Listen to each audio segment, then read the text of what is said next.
At dahil nga request ni Kapares ang ganitong luto sa pompano at ito nga ay hiniwaan natin ng dalawa yan magkabilaan dahil meron tayong mga ilalagay na mga aromatics tulad ng sibuyas pati na rin ang luya. At dahil special ang araw na to, baka hindi nyo pa nasubukan yung ganitong luto sa isdang ito, at pagkatapos nga nito mga Kapares ay sasama na rin natin yung ating dahon ng sibuyas. At matapos nga nating mailagay yung mga aromatics sa loob ay ito naman ay babalutin naman natin yan ng dahon ng saging, at kung meron kayong foil pwede naman.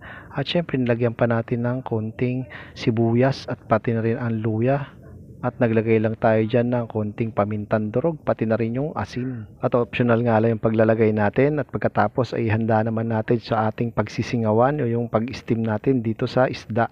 At syempre tatakpan po natin yan at makalipas ang 10 to 15 minutes. At tignan nyo naman mga Kapares, eto na nga siya.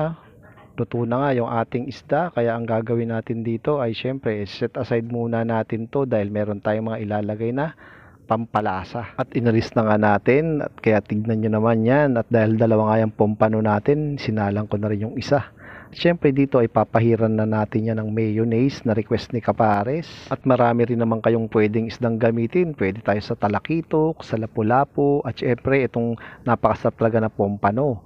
At pagkatapos nga nating mapahiran lahat yan ay pwede na tayong maglagay ng ating tinadtad na carrots. Ayan, budburan lang natin yan sa taas. At pwedeng nga to sa mga handaan kahit anumang okasyon. At syempre pang 5-star hotel ang ganitong isda. At kapag nalagyan natin ng tama ay pwede na rin nating ilagay yung ating dinurog na itlog. At tignan nyo naman mga Kapares, nilagay rin yan sa ibabaw.